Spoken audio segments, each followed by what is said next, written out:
예, 어제 유엔 안전보장 이사회가 회의를 열었습니다. 미국이 요청한 거였습니다. 이 자리에서 미국은 북한이 탄도미사일 기술을 이용해서 위성을 발사하거나 ICBM, 즉 대륙간 탄도미사일을 발사할 가능성이 있다라고 우려를 하면서 그럴 경우 상응하는 조치가 있을 거다. 이런 경고를 했습니다. 그러자 북한도 담화를 냈습니다. 유엔 안보리 소집한 거 그거 어리석은 짓이다. 우리가 어느 길을 택할 것인가에 대한 명백한 결심을 내리게 하는데 결정적인 도움을 줬다. 지금 전 장관이 마이크 올라오기 전인데 웃으시네요, 벌써. 자, 조금만 기다리시고요. 아니, 그 표현이 재밌어서. 표현이 왜 어디가 재밌으세요? 결정적인 도움을 줬다고. 말을 좀 빙빙 돌려서 한 감이 있어요. 우리가 어느 길을 택할 것인지 결정했다가 아니라 우리가 어느 길을 택할 것인가에 대한 명백한 결심을 내리게 하는데 결정적인 도움을 줬다. 자, 이것도 의도가 다 있겠죠. 그렇죠. 잠시 후에 설명해 주세요. 어쨌든 북한이 화가 많이 난 건 사실인 것 같습니다. 그 안보리를 보고. 그렇다면 정말로 미국이 제일 싫어하는 그 ICM 시험 발사를 할까요? 북한이? 그러면은 북미 관계는 파국으로 가는 걸 텐데요. 그런데 북한이 ICM을 결국 쏠 수도 있다라고 말을 한 분이 있습니다. 바로 그분이 지금 옆에 나와 계시는 민주평통 정세현 수석 부의장입니다. 예, 왜 이런 말씀을 하신 건지를 좀 직접 듣기 위해서 오늘 스튜디오에 모셨어요. 어서 오십시오, 예. 부의장님. 예. 일단 조금 전에 이제 웃으신 거 말이 좀 재밌어요 하면서 웃으신 거 이 말을 어떻게 들으셨어요? 북한의 담화를. 그러니까 결정을 내리는데 뭐 결정적인 도움을 줬다는 얘기는 예. 아직 좀 확실하게 그쪽으로 결정한 건 아니고 그쪽으로 갈 수 있도록 말하면 비율 면에서 뭐 5대5가 아니라 이제 6대4, 7대3으로 갈 수 있도록 갈 수밖에 없도록 만드는 측면이 있다는 것을 이렇게 경고하는 북한식 화법이죠. 북한식 화법. 예. 돌려서 가능성이 아직 열려 그렇지. 있다는 예. 거를 예. 두기 위해서 돌려 말한 거다. 그러니까 스티븐 비건 부장관이 네. 높아졌어요. 특별대표에서 부장관은 이제 그러네요. 청문회 끝났는데 아직 공식적인 임명 절차만 남은 것 같은데 예. 다음 일요일 날 온다고 그러잖아요. 예. 와서 판문점에서 북쪽과 접촉을 할 가능성이 있다는 예보 기사가 나왔는데 이제 북한이 올지 안 올지는 그건 모르겠습니다. 그러나 혹시라도 예. 거기 나와서 미국 쪽의 얘기를 들어보고 가능성이 있으면은 새로운 길을 가지 않고 말하면 미국이 셈법을 바꿀 수 있는 가능성이 엿보이면은 새로운 길을 가지 않고 뭐 협상 국면으로 들어가겠지만 그렇지 않으면은 네. 도리 없다. 우리는 우리 길을 가겠다 하는 그 이제 경고 메시지죠. 비건하고 판문점에서 만나기 지금 이제 만난다고 하면 직전이 되는 거잖아요. 그렇죠. 직전에 6대4 혹은 7대3 정도의 경고를 준 거다. 그렇지. 그렇게 읽으시는 거군요. 네. 자, 근데 어제 안보리 회의에서 북한 ICBM 쏘면 가만 안 두겠다는 식으로 이제 물론 그런 뉘앙스로 미국이 말을 했습니다. 근데 정세현 부의장께서는 며칠 전에 한 이틀 전인가요? 북한이 올해 안에 ICBM을 쏠 것이다라고 말씀하셨다는 제목의 기사를 제가 봤어요. 진짜 그렇게 말씀하신 겁니까? 예. 왜냐면은 거기 동창리 그 미사일 발사대가 있는 곳에서 엔진 출력 시험을 했단 말이죠. 했죠. 그러니까 엔진 출력의 강화 시험일 겁니다, 아마. 강화시킨 엔진 출력이 실제로 작동하는가 확인하는 그 시험이었는데 그 왜 했겠어요? 장참 거기에다가 이제 미사일 실어가지고 쏘겠다는 얘기인데 예. 문제는 약간 각도를 이렇게 잡아가지고 쏘면은 포물선을 그리면서 다시 대기권 밖으로 나갔다 대기권 들어오면 그게 미사일이고. 그렇죠. 대기권 밖으로 나가서 그냥 그대로 가면 인공위성인데 위성이고. 인공위성 싣고 가죠. 예. 그러니까 직각으로 쏘아 올려서 그 인공위성을 궤도에 올렸다고 주장하면은 그 미사일이라고 하면서 제재를 하기가 어렵게 됩니다. 기술적으로. 그러니까 뭐 미국이 그렇게 안보리를 소집해서 경고를 한다고 해서 북한이 행동을 멈추지는 않을 거예요. 셈법을 바꿀 수 있다는 것이 확인되지 않으면 쏠 겁니다. 저는 굉장히 부정적인 전망인데 이 얘기를 정세현 수석 부의장이 하셨다는 말을 듣고 좀 놀랐거든요. ICBM은 여러분 쏘면은 북한에서 쏘면 미국까지도 갈 수 있는 거기 때문에 미국이 제일 싫어하는 게 ICBM인데 그걸 쏘면 북미 관계 끝내겠다는 얘기 아닙니까? 아니 그러니까 ICBM으로 쏘는 게 아니고 예. 똑바로 쏘아서 인공위성 실어서 우주개발 차원에서 인공위성을 쏘아 올렸다고 하면 주장할 거니까. 그러면 그건 제재하기 어려워요. 근데 그건 어차피 그냥 뭐 말이 그렇다는 거지 그거를 그렇게만 또 미국이 그렇게 고지고대로 받아들이지 않기 때문에 결국은. 근데 실제로 그 다른 미국 혼자서 결정하는 건 아니고 예. 판단하는 건 아니고 예.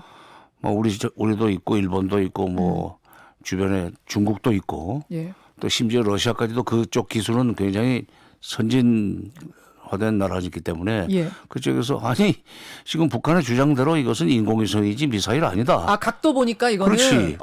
그러면은 안보리 소집해가지고 제재한다는 얘기를 못하죠. 이미 이번에 소집한 안보리에서 미국은 경고를 내보내야 된다고 그래서 뭐 경고 성명은 채택한 것 같은데 예, 예. 러시아하고 중국은 이건 제재를 완화해야만 되지 이렇게 경고하고 뭐 이거 겁줘 가지고는 문제 해결 안 된다는 식으로 딴소리를 내지 않았어요. 그랬습니다 이번에. 예. 예. 중국 러시아는 다른 얘기했습니다. 미국과. 그러면은 ICBM을 쏠 것 같다라는 말씀이시고 다만 쏠 때 각도를 미사일 그러니까 대륙간 탄도 미사일이 아닌 위성 각도로 쏴서 미국에게 겁만 주는 정도 형태? 그렇죠. 그러니까 미사일 발사하는 기술이나 위성을 실어서 그 궤도에 올리는 로켓 발사 기술이나 그게 똑같습니다. 똑같죠. 예. 똑같죠. 각도가 약간 비틀어지면은 예. 미사일이고 예. 똑바로 올라가면은 인공위성 쏘지는 로켓이다 이렇게 이제 구분이 되죠. 예. 결국 그러면은 뭐 그게 로켓이냐 혹은 미사일이냐 이게 떠나서 미국이 하여튼 싫어하는 행동이잖아요. 그렇죠. 그건 분명하잖아요. 그렇죠. 그럼 북한이 지금 그렇게까지 왜 가려고 하느냐? 협상이 안 풀리고 있다는 얘기네요. 그렇죠. 그렇게 북한 그렇게까지 일을 저지르는 것은 예. 북한식 일종의 벼랑 끝 전술입니다. 벼랑 끝 전술을 통해서 미국의 일종의 그 입장 변화, 말하자면 새로운 셈법을 내놓는 그쪽으로 끌고 가기 위해서 그런데 지금 북한이 조금 급한 나머지 벼랑 끝 전술을 쓰는 것까지는 뭐 그들로서는 어쩔 수 없는 선택이지만 그러나 그렇다고 해서 미국이 거기에 굴복하는 식으로 입장을 바꾸면 지금 이 시점에 북한을 입장을 바꾸면은 결국은 트럼프가 김정은에 굴복하는 결과로 해석이 될 수 있습니다. 그거는 트럼프로서는 내년 대선에 결정적으로 불리한 일이 되기 때문에 이게 강대강으로 계속 갈 가능성이 높다는 게 지금 우리 고민이에요. 그렇게 되면은 내년에도 계속 전쟁 위기설이 유포되고 말폭탄은 오고 갈 거고 그 중간에 끼어 있는 우리 국민들만 괴롭고 불안하게 돼 있다. 아니 근데 지금 말씀 들으면서 트럼프 대통령이 지난 하노이 판 깨고 간 거 보면 뭐 강하게 가려는 입장인 건 알겠습니다만 하지만 강하게 가서 이거 깨져버리면 대선에 더 불리한 거 아닌가요? 미국 국내적으로? 그때까지는 그런 식으로 한번 북한을 좀 애를 먹여가지고 네. 북한이 입장을 변화해서 미국이 시키는 대로 할 수 있는 시간이 있다고 생각하고. 대선 전까지 가능하다고 보는 겁니까? 네. 서로 벼랑 끝으로 벼랑 그렇죠, 끝까지 그렇죠. 가는 거네요 지금. 근데 제가 그 북핵 문제가 터진 이후에 그때 93년도에 그때 이제 그 청와대에서 일을 하면서 미북 간에 밀고 당기는 것을 좀 더 상세하게 들여다볼 수 있었습니다. 예.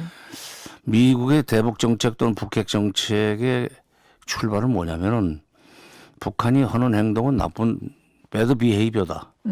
따라서 그거는 제재와 압박으로 풀어야지 그 달래가지고는 안 된다 하는 철학을 가지고 있습니다. 그리고 미국은 항상 정의의 수호자, 평화의 수호자고 나머지 조그마한 국가들이 미국에 대들은 것은 그건 소위 크라임, 죄악에 해당하기 때문에 벌을 줬으면 줬지 그 보상을 줘서는 안 된다는 철학을 가지고 있고 반면에 북한은 자기들이 살아남기 위해서는 그 극한적인 벼랑 끝 전술을 써서 상대방의 입장 변화를 끌어내야만 되고 하여튼 극한적인 벼랑 끝 전술을 쓰면 결국 큰 나라도 통하더라 하는 그런 이제 경험이 생각들을 예, 예.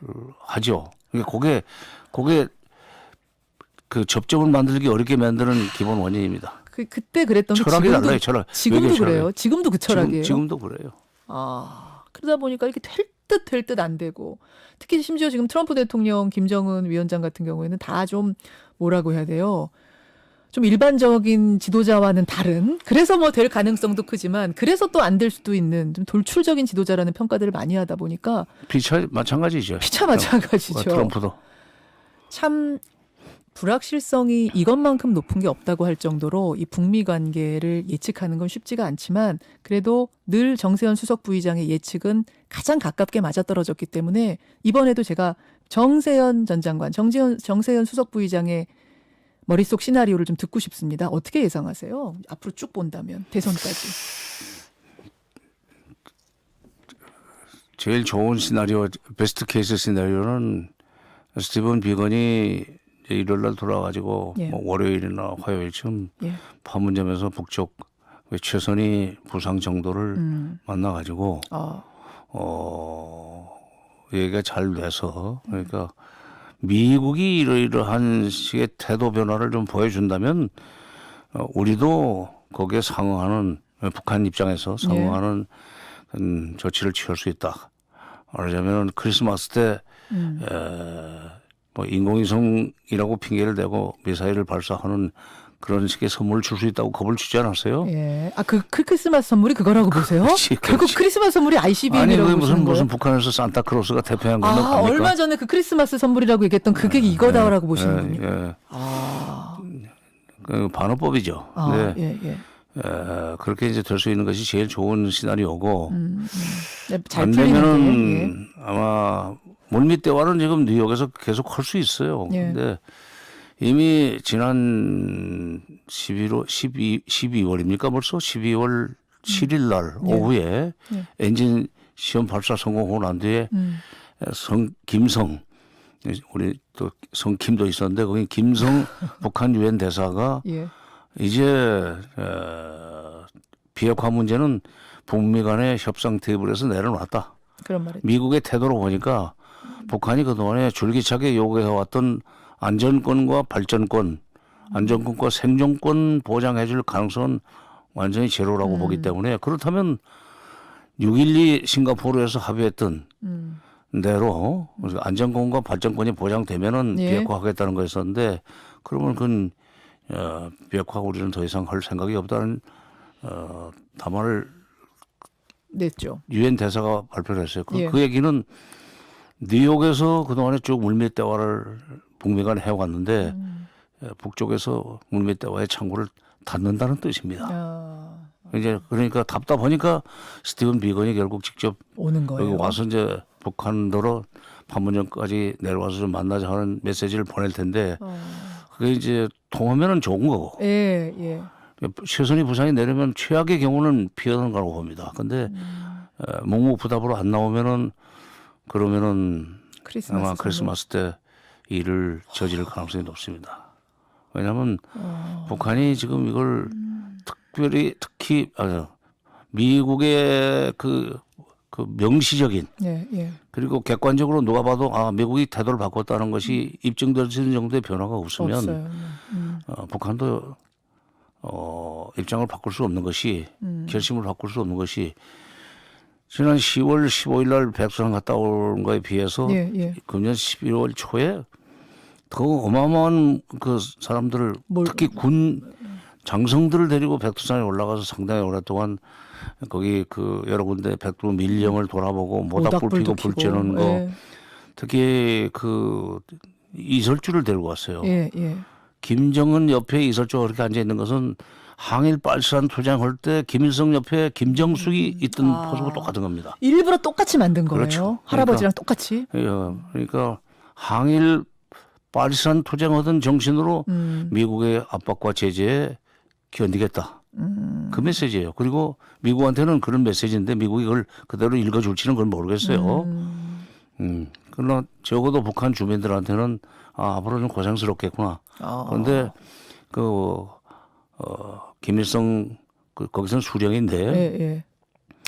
김일성 수령께서 40년대 말 그렇게 힘들게 백두산에서 항일 빨상 투쟁해가면서 결국은 조국의 독립을 찾아왔다는 그 메시지를 주는 거예요. 그 이제 교육을 받았기 때문에 그거 이게 겹치게 될 겁니다. 뭐 데자뷰라고 그럽니까 뭐라고 합니까? 그런데 그 메시지거든요. 네. 그렇게까지 해놓고 미국이 그 셈법을 바꿨다는 확실한 증거도 없는데 왜 유야무야?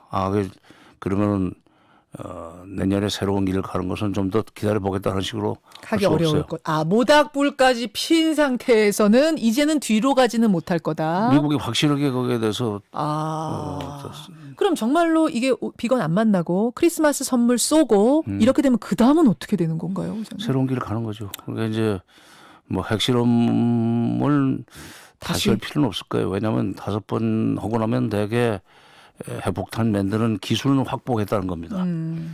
이쪽에 레시피는 완성이 됐어요. 이제. 예, 더구나 6번까지 했단 말이에요. 사람들은. 예. 그러니까 그다음부터는 그 기술을 토대로 해서 핵폭탄을 만들어내기만 하면 되는 겁니다. 양산하면 되는 거고 그다음에 핵활동 재개했다 이제 공표하고 예. 그다음에 뭐 장거리 미사일 ICBM을 계속 쏘지는 않겠지만 중단거리 미사일 같은 것을 계속 쏘아대면서 필요하면은 우리는 ICBM 또 쏠 수 있다는 식의 이제 행동을 보이고 한편 그건 이제 군사적인 행동이고 중국 러시아와의 관계를 밀접하게 하면서 미국의 대북 유엔을 앞세운 대북 제재가 소위 무력화되도록 그런 식의 외교를 동시에 전개하려고 봅니다. 그게 북한이 선택할 수 있는 새로운 길이라고 봅니다. 내부적으로는 아주 궁핍을 견디고. 그렇게 되면은 참 이게 여태까지 북미 관계 개선됐던 게 다 도루묵이 되는 건데. 그래서 이제 그게 일장춘몽처럼 지나갈 수가 있는데 춘몽이었죠 작년에는. 그러니까요. 근데 또 미국의 또 국내 정치 상황 변화에 따라서 북한은 입장 바꾸기가 어려워요. 미국의 국내 정치 상황 변화가 오면은 트럼프가 소위 그 국면 전환용 또는 정면 돌파 차원에서 북핵 문제를 둘러싼 대북 정책의 급진적인 전환을 시도하면서 표심을 끌어들이려고 할 수 있는 그거 하나 변수군요. 그거 하나. 알겠습니다. 첫 번째, 두 번째 시나리오 중에 가능하면 이번 주말에 비건하고 최선희 부상이 만나서 1번 시나리오로 갔으면 좋겠네요. 그렇게 기대해 보겠습니다. 정세현 민주평통 수석 부의장 오늘 귀한 시간 내주셔서 대단히 고맙습니다. 네, 감사합니다. 김현정의 뉴스쇼는 청취자 여러분의 참여로 이루어집니다. 트위터, 페이스북, 레인보우 게시판 그리고 단문 50원, 장문 100원의 유료 문자 샵 1212, 우물정 1212 통해 참여하실 수 있습니다. 김현정의 뉴스쇼 여러분과 함께 만듭니다.